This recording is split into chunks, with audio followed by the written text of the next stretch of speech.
उसे जीना नहीं था, वो खुद को खत्म कर देना चाहती थी। उसके दिमाग में हमेशा यही विचार आ रहा था।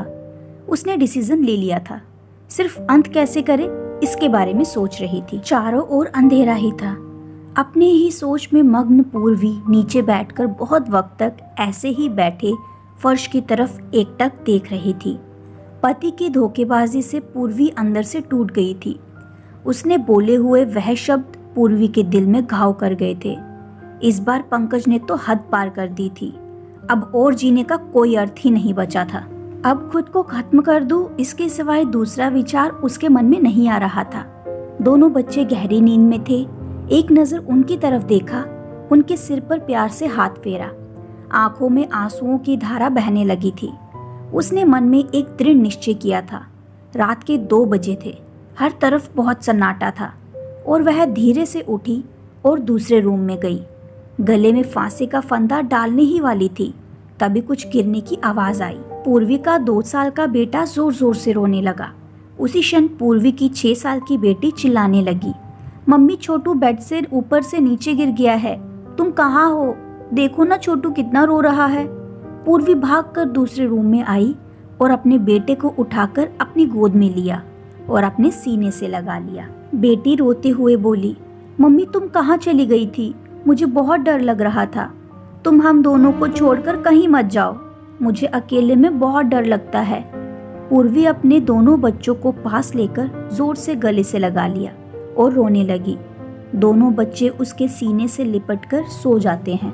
रोती रोती पूर्वी को कब नींद आ गई उसे पता ही नहीं चला। काम वाली बाई गंगू की आवाज से पूर्वी की नींद टूटी। अरे मैडम, आपने बाहर का गेट खुला क्यों छोड़ दिया था? अरे मैडम क्या हुआ, अभी तक आप सोई हुई हो, तबीयत तो ठीक है ना? वो खुद को संभालते हुए बोली, हाँ थोड़ी तबीयत ठीक नहीं है। घड़ी में वक्त देखती है तो 8:30 बजे थे। आज तुम्हें आने में इतनी देर क्यों हो गई? मैडम चौथी गली में मेहता जी रहते हैं ना, उनकी बहू ने फांसी लगाकर आत्महत्या कर ली। 2 बच्चे हैं उनकी एक 10 साल की बेटी और 6 साल का बेटा है। ये सुनकर पूर्वी के कलेजे को धक्का लगा। अपनी साड़ी ठीक करके उसने पूछा कब हुआ? गंगू ने बोला रात को हुआ मैडम। मैंने ऐसा सुना है कि उसके पति की दूसरी औरत से संबंध थे। कमबख्त अभी तक नहीं आया। अचानक पूर्वी ने गुस्से से बोला, अच्छा किया वह आया या नहीं आया, उससे क्या फर्क पड़ता है? अब वह थोड़ी ना देखने आने वाली है। ये सुनकर गंगू पूर्वी के कान के पास आई और धीरे से बोली, मैडम मैं अनपढ़ गंवार हूँ और घर घर में जाकर झाड़ू पोछा करके मेरा पेट भरती हूँ और आप पढ़े लिखे हुए लोग हो।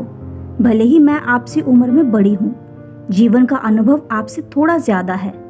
आजकल साहब और आपके बीच जो चल रहा है वह ठीक नहीं है। मुंह बंद था फिर भी मेरे कान खुले रहते थे। मैं एक औरत हूँ और औरत के दुख में भी समझती हूँ, इसलिए मुझे आपको एक बात बतानी है। आत्महत्या ये कोई समस्या का समाधान हो ही नहीं सकता। जिंदगी में उतार चढ़ाव तो होते ही रहते हैं।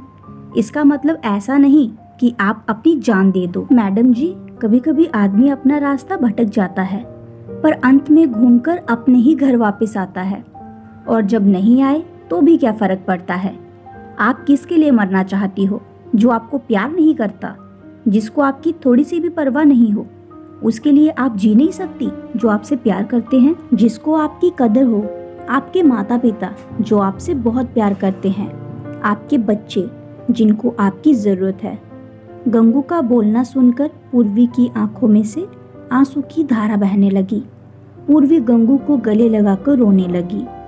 गंगू पूर्वी की पीठ पर हाथ फेरते हुए सोफे पर बैठाती है और बोलती है, बुरा ना मानो तो एक बात बोलूं मैडम, खाली दिमाग शैतान का घर होता है। आप घर में बैठकर फालतू बातों को सोचते रहते हो। मैं आपके घर में काम करने के बाद में 9 से 3 इस वक्त स्कूल में झाड़ू लगाने जाती हूँ। वहाँ की प्रिंसिपल मैडम बहुत अच्छी है। आप तो पढ़े हुए हो, अगर आप बोलती हो तो मैं आपके लिए टीचर का काम करने का पूछूं क्या? आपका वक्त भी निकल जाएगा और मन भी लग जाएगा। इस पर पूर्वी चुप बैठी थी।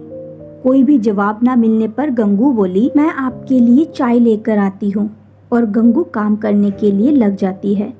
काम निपटाकर बोलती है, मैडम मैं जाती हूँ। उतने में पूर्वी उससे बोलती है, रुको गंगू, तुम स्कूल में मेरे लिए पूछना, यदि संभव हो तो प्रिंसिपल मैडम का नंबर मुझे ला कर दो। गंगू के चेहरे पर खुशी का भाव दिखा। गंगू पूर्वी के पास जाकर बैठी और धीरे से बोली, मैडम मैंने दूसरे रूम में बेड पर स्टूल रखा हुआ देखा था। ऐसा आप कभी भी मत करना, ये आपका घर है, इसे बचाने को आपसे जो हो सके वह कीजिए। बिना लड़े आपने हार मान ली। गंगू पूर्वी के हाथ अपने हाथ में लेकर बोली, मैडम एक फिल्म में एक हीरोइन ने एक डायलॉग बोला था, लड़ाई लड़कर जीती जाती है, मरकर नहीं, क्योंकि मुर्दे कभी लड़ा नहीं करते। गंगू हाथ नचाते हुए बोली। ऐसे बोलने लगी, ये देखकर पूर्वी को बहुत हंसना आया।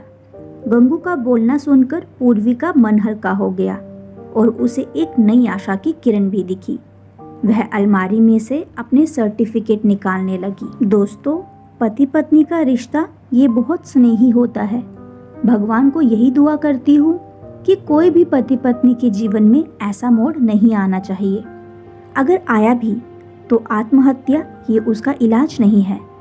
जीवन में कोई भी समस्या का आत्महत्या ये समाधान हो ही नहीं सकता। तो आपको ये कहानी कैसी लगी आप कमेंट में ज़रूर बताइएगा, और कहानी पसंद आए तो कहानी को लाइक कीजिए, ज़्यादा से ज़्यादा शेयर कीजिए, और हाँ, चैनल को सब्सक्राइब करना मत भूलिएगा।